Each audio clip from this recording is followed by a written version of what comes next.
Ya, assalamualaikum warahmatullahi wabarakatuh. Ya, bertemu lagi dengan saya Dimas KWA. Ya, jadi di sini saya akan membahas topik yang cukup menarik, ya, topik yang cukup seru juga dan juga asik untuk dibahas gitu ya. Ya, jadi pada kesempatan kali ini saya akan membahas apa itu monopoli dan apa itu kartel dan juga apa perbedaan dari antara kedua ini. Ya, jadi di sini apa itu monopoli? Ya, monopoli. Sering kita dengar, ya, sering kita dengar. Apa itu monopoli ya? Jadi monopoli itu berasal dari dua kata bahasa Yunani, monos dan polei. Monos itu artinya satu, tunggal. Polei artinya pedagang atau penjual. Nah, jadi di sini kita bisa simpulkan bahwa monopoli itu adalah satu pedagang. Satu pedagang di mana? Satu pedagang di satu pasar. Ya, artinya apa? Di situ hanya ada satu penguasa di satu pasar. Ya, itu istilah secara etimologi atau asal usul katanya seperti itu ya. Nah, jadi misalnya monopoli perdagangan. Nah, apa tuh artinya? Artinya di situ di dalam satu rangkaian perdagangan atau di dalam satu pasar itu hanya ada satu pedagang. Misalnya di suatu pasar hanya ada satu penjual sepatu. Yang jual sepatu cuma satu aja. Artinya apa? Dia menguasai pasar. Artinya tidak ada persaingan. Tidak ada persaingan ya, tidak ada persaingan di situ ya, sehingga apa, di situ dia berkuasa. Semua pembeli yang mau nyari sepatu ke dia semua ya, misalnya penjual A nih, penjual A misalnya ya, semua orang yang pengen beli sepatu itu kesini semua ya, karena dia penguasa, monopoli. Nah, ini kalau misalnya terjadi secara alamiah. Tetapi apakah monopoli bisa diciptakan? Bisa. Bagaimana caranya? Misalnya, di suatu pasar ada 10 penjual sepatu. Nah, penjual A itu ingin menyingkirkan penjual B, C, D, dan seterusnya. Bagaimana caranya? Turunkan harganya.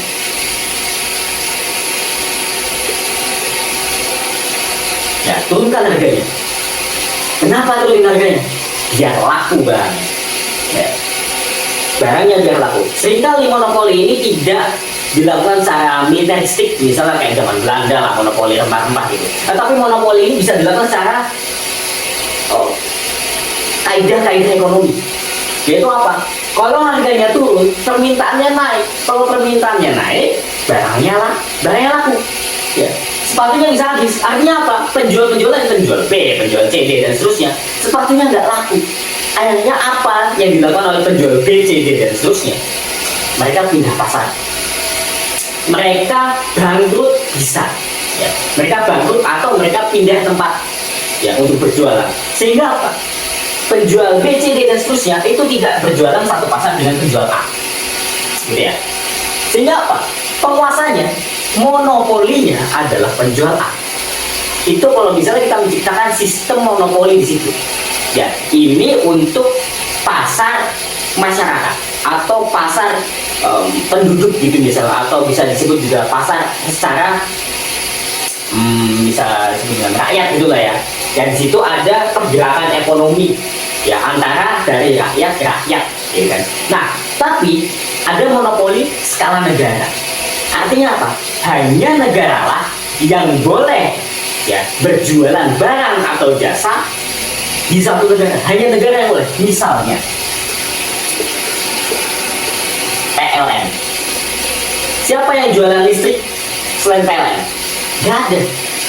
Coba sebutkan mana perusahaannya. Gak ada, hanya PLN, perusahaan listrik negara. Ini adalah perusahaan monopoli yang legal. Kenapa? Ada undang-undangnya, jelas, ya kan? Untuk maslahat rakyat, jelas, gitu kan? Sehingga tidak menimbulkan persaingan ataupun cekcok dengan rakyat swasta ya, memiliki perusahaan swasta yang sejenis dengan PLN ya. Memang di situ ada baiknya negara itu menciptakan sistem monopoli pada salah satu ataupun banyak perusahaannya yang bergerak di bidang tertentu. PLN bergerak di bidang listrik. Misalnya ada lagi Pertamina ya, Pertamina juga sama legal ya, mungkin korupsinya aja yang nggak bikin legal gitu. Pertamina itu legal, hanya dia yang menguasai kilang minyak, kemudian juga menguasai minyak bumi dan gas, menguasai tambang-tambang, semuanya itu Pertamina, perusahaan tambang minyak negara, artinya mereka yang kelola, mereka yang kontrol semuanya, mereka yang manage semuanya, Pertamina. Ya, itu beberapa contoh. Misalnya ya ada lain juga sih, terus ada KAI itu juga monopoli, gitu kan, KAI ya. KAI, kereta api Indonesia juga monopoli. Kemudian juga ya sebenarnya masih banyak sih perusahaan-perusahaan BUMN yang hanya pemerintah lah yang penyedia jasanya gitu ya. Nah itu kalau misalnya monopoli, ya kita tadi bahas monopoli, ini monopoli yang ilegal nih. Kalau misalnya si penjual kata dia, karena dia bisa membuat pengusaha-pengusaha lain atau penjual sepatu lain tadi itu bangkrut atau tidak pasar, itu kan mungkin tidak etis secara ekonomi gitu kan, karena menghilangkan persaingan secara mungkin meskipun awalnya rugi gitu, menurunkan harga sepatunya sehingga lebih laku, kemudian penjualan tidak laku dan penjualan bangkrut, lari dari pasar atau kabur dari pasar dan berjualan di pasar lain gitu ya. Ini monopoli, ada yang secara sehat dan juga ada yang ilegal dan juga tidak legal gitu ya. Ada yang ilegal dan juga legal. Nah kemudian apa bedanya dengan kartel? Kartel, ya. Apa bedanya dengan kartel? Versus kartel, ya. Monopoli versus kartel, siapa yang menang? Ya, nah, jadi kartel itu dari bahasa Jerman ya. Pakai K. L-nya 2 ya, L-nya 2. Tapi bacanya kayaknya sama sih. Nggak tahu kartel atau kartel gitu, bacanya kartel atau kartel. Pokoknya gitulah. Ada mirip gitu, cara penulisan. Nah, apa itu kartel? Jadi kartel itu adalah perusahaan-perusahaan yang bergabung, ya, untuk ini.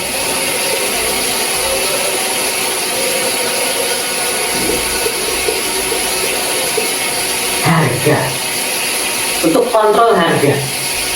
Jadi kartel itu adalah perusahaan-perusahaan yang bergabung menjadi satu, membuat kesepakatan. Nah, sesuai dengan etimologinya kartel. Kartel itu secara bahasa itu ya artinya adalah perusahaan-perusahaan yang bersepakat.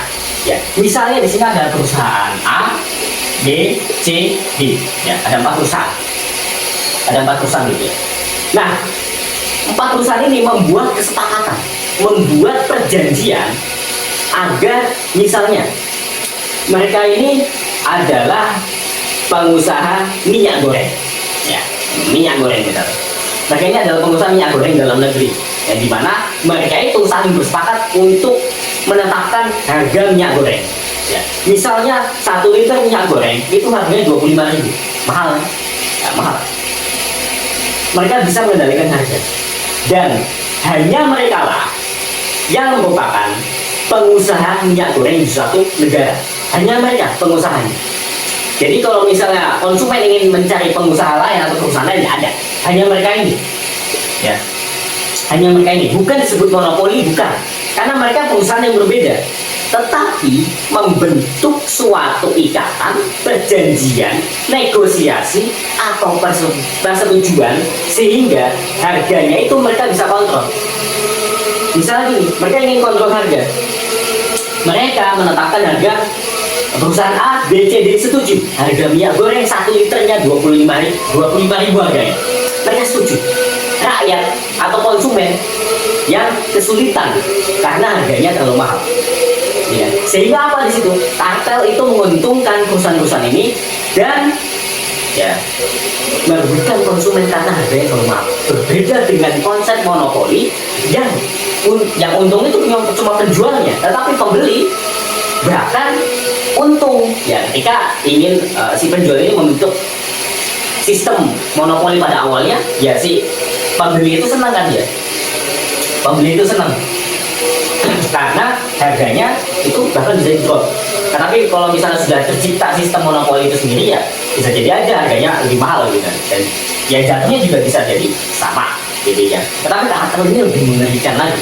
Ya, kartel itu lebih mengerikan lagi. Dia membuat perjanjian antara 4 perusahaan ini misalnya untuk menaikkan harga atau bahkan menurunkan harga sesuai dengan kemauan mereka gitu ya. Jadi mereka ini saling bersepakat. Ya, saling bersepakat. Kartel minyak goreng misalnya. Nah, sehingga apa? Di situ ya tidak ada yang namanya persaingan. Tidak ada yang namanya persaingan di situ. Karena apa? 4 perusahaan ini penguasa negara, penguasa minyak goreng negara gitu ya. 4 perusahaan ini. mereka sepakat kompak untuk menaikkan harga minyak goreng ke harga 25.000, sehingga mau dimanapun harganya, ya mau dari manapun minyak gorengnya harganya sama 25.000 per 1 liter. Artinya apa? Di situ konsumen yang mau beli dimanapun harganya tetap 25.000 1 liternya. Nggak ada yang jual 15.000, itu nggak ada, karena semuanya kompak. Ya kan? Nah, itu sistem kartel. Ini kartel secara ekonomi, dan ini adalah ilegal. Ya. Ini adalah ilegal. Ini susah. Ilegal. Ya, ini adalah ilegal. Karena apa? Di situ rakyatnya tidak makmur. Karena apa? Harganya dikontrol sama kartel. Ya, ini sebenarnya kartel nih, perusahaan ABCD yang mereka kontrol harga, mereka sama-sama menaikkan harga, dan mereka adalah penguasa. Hanya itu penguasanya di satu negara gitu. Mereka adalah kartel, mereka kontrol harga, mereka adalah ilegal. Gitu ya. Ini secara ekonomi, kartel ekonomi. Kalau kartelnya itu narkoba itu, kalau bisa mikir kartel narkoba itu pasti mikirnya negara ini lah. Meksiko itu jaringan kartelnya sangat luar biasa, luas, dan bahkan internasional. You know lah, kartelnya seberapa kayak misalnya El Chapo lah, atau Ismael, siapa itu, El Mayo. Nah itu kan mereka punya jaringan kartel yang sangat luas dan juga sangat besar, bahkan skalanya internasional. Nah, antara kartel dalam ekonomi sama kartel di narkoba itu berbeda. Kalau kartel di ekonomi itu sistemnya adalah perusahaan-perusahaan yang bergabung dan membuat kesepakatan harga dan juga kesepakatan persaingan. Bahwa di situ tidak ada persaingan, tidak boleh ada persaingan. Ya. Kalau misalnya kartel narkoba itu beda. Mereka bukan suatu perusahaan yang bergabung-gabung, bukan seperti ini, bukan ya. Tetapi kartel narkoba itu adalah suatu perusahaan yang strukturnya jelas, terorganisir, kemudian memiliki banyak sekali agen-agen atau memiliki banyak penggeraknya. Misalnya kartel narkoba itu mereka banyak bekerja sama dengan perusahaan lain juga. Tapi bukan berarti untuk kontrol harga, tetapi untuk misalnya cuci uang. Ya, namanya money laundry. Laundry. Misal mereka akan cuci uang atau menyimpan aset mereka di sebuah restoran. Ya, kan sering seperti itu di Meksiko. Hasil perdagangan dari narkoba di kartel itu di Meksiko itu ya, itu hasil bahkan bisa miliaran dolar. Ya, bisa miliaran dolar. Karena saking banyaknya jaringan mereka yang mereka punya. Ya, itu harga apa? Keuntungannya bahkan bisa miliaran dolar ya. Dan mereka karena takut sama pemerintah, ya, karena takut sama pemerintah ataupun takut ya dicekcokin atau dirusuhin gitu sama pemerintah, diganggu sama pemerintah, akhirnya mereka melakukan money laundry, misal di restoran lah atau di perusahaan logistik lah, dan banyak kan perusahaan-perusahaan logistik yang di Meksiko itu sudah kena ungkap money laundry sama para kartel narkoba ini. Ya. Misal kartel narkoba nih, ngomongin kartel narkoba dari kami, apa sih kartel narkoba yang terkenal? Misalnya Sinaloa, terus ada lagi CNG ya, CGNG, terus kartel Guadalajara, kemudian kartel apa tadi ya, kartel yang bekas militer itu. Nah, di sini sistemnya itu adalah perdagangan narkoba pertama, kemudian kartel ini sistemnya juga adalah ini monopoli. Mereka menguasai yang namanya ini istilahnya plaza. Plaza itu adalah suatu wilayah operasi atau wilayah kekuasaan mereka untuk dikuasainya jalur perdagangan narkoba. Ya, namanya plaza. Jadi ya kayak wilayah kekuasaan lah, gampang itu wilayah kekuasaan ya. Plaza itu ya. Jadi mereka itu harus menguasai plaza agar apa? Agar jalur perdagangan mereka itu mulus, kemudian mendapatkan income, pendapatan dari penjualan narkoba itu. Ya. Nah, berbeda dengan ekonomi tadi kan. Kalau misalnya narkoba ini, kartel narkoba itu memang benar-benar sangat terstruktur, besar, dan juga mereka itu memiliki senjata. Makanya kan mengerikan kalau misal ada kartel narkoba yang bawa senjata, kemudian juga ya biasalah kalau misalnya kita lihat di Meksiko sana banyak sekali kejadian pembunuhan atau cekcok antara aparat gitu kan, antara kartel dengan aparat kepolisian atau bahkan tentara gitu kan, atau menemukan bekas potongan tubuh manusia gitu kan, itu sudah biasa di sana. Kenapa? Kartel narkoba ini. Dan mereka tidak ingin diusik dan juga mereka tidak ingin diganggu. Ya, apakah antara kartel itu bisa perang? Misalnya kartel Sinaloa dengan si Genji bisa, ya bisa.